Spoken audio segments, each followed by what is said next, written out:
so much for coming back again. Beautiful people, we're going to now talk to Suma Verghese. She's the editor of Life Positive, and she's going to tell us, she started this beautiful workshop. So Suma, what's the name of this workshop, and if you can tell my audience what is this workshop all about? Well, I've called it the Zen of Good Writing course, not a workshop. And the beautiful thing is it kind of evolved by itself. Okay. Why I've called it the Zen of Good Writing is because I firmly believe that good writing is sourced from within. And through my own work as a writer and as a seeker, I found that the more I delved within myself and the more I understood life, the better a writer I became, you know. Oh wow. Yeah, I found I was much, the depth of my writing became much more, and the ease with which I was able to communicate was much more, and obviously my insights, I had a whole lot more insights and thoughts to share. So that's what I'm also trying to, that's one of the things I do when I teach this course, which is I invite people to go within themselves. You've done this course, yes, Anu. Yes, beautiful people have done this course, and to be very honest, I was in her first workshop and I haven't felt like leaving it, though I do make a bad student at times, you know. I just No, but the beautiful thing about you is that you never give up. That's really awesome. Suma, when I have attended your workshop, and I would like my audience to know this, I really do sincerely believe that most of us have a phobia around writing.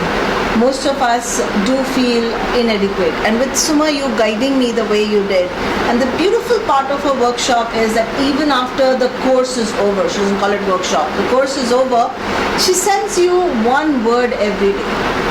You know, initially when I started looking at that one word, I said, oh God, not again.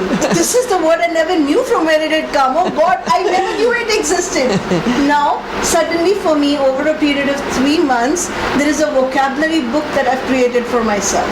To be very honest, I may not remember everything, but there is a familiarity around the sentences, the words, and she's very patient, guys. She's amazingly patient. I mean, we may have 10 people on the group and she corrects every one of them.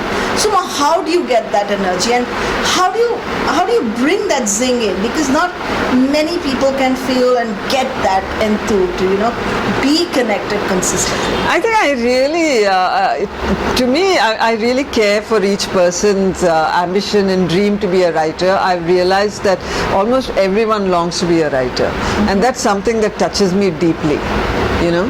And honestly, I feel myself to be very privileged to be in a position where I can support these people and enable them to.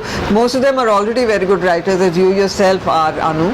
But maybe since they've not trained professionally, possibly there are a few glitches in the grammar, or basically they just don't know how to organize their writing. So these are things I feel happy and privileged to be able to help them with, and it's such a joy to see the confidence that that comes into them after they've been with me for a while. And so many of them have also started writing. Yes. You yourself have written for Life Positive subsequently, and it's delightful. I feel I love teaching. That's one thing I've realized. I just totally love teaching, and I'm very grateful to have started this. There's one question I'm itching to ask you here. You remember you kept saying when you edit, there's one phrase that you've been using all the time. It's almost like, can you tell my audience what that one phrase is? And believe me, that's a true phrase, okay? Could you say that? Well, it's a phrase I borrowed from Ernest Hemingway: write drunk, edit sober. And that's not to be taken literally, folks. What it really means is that when you're writing, just give in to your right brain and just write. It doesn't matter if the grammar is wrong, or if you're not abiding by the rules of writing, it's quite okay. You've got to let your inspiration flow. But once you've done the initial work, that's when you have to get sober. And you keep saying, kill your baby or something like that? Kill your darlings. Kill your darlings. Yeah, that's another part of good editing, which is that, when you're writing, you're self-indulgent and you tend to like what you've written so much that you don't want to eliminate it, even if it doesn't actually serve a purpose. But when you're editing, you've got to look at it not as a writer, but you've got to look at it as a reader would. And that's when you really need to take a chopping axe to it and chop off whatever is not going to further your work, not going to further your writing, whatever is extraneous, you've got to let it go. You've got to be ruthless, kill your darlings. Absolutely, kill your darlings, guys. But tell me something. Would you like to connect to her? And it's going to be amazing if you do. I can vouch for it. You will change your life. So, Suma, if somebody wants to connect to your workshops and to your course, I keep saying workshops. I'm so sorry about that. If somebody wants to connect to your next course, when is it going to happen, and how do they connect to you?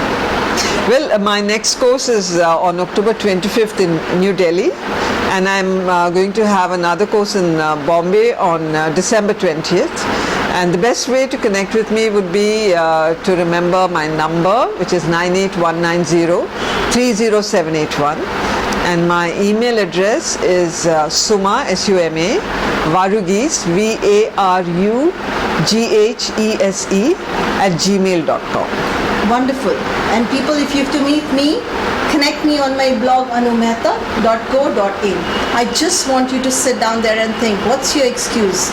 If you don't have an excuse today, you really want to write, connect to this beautiful lady here. Thank you so much. Thank you. Thank you so much. Wow.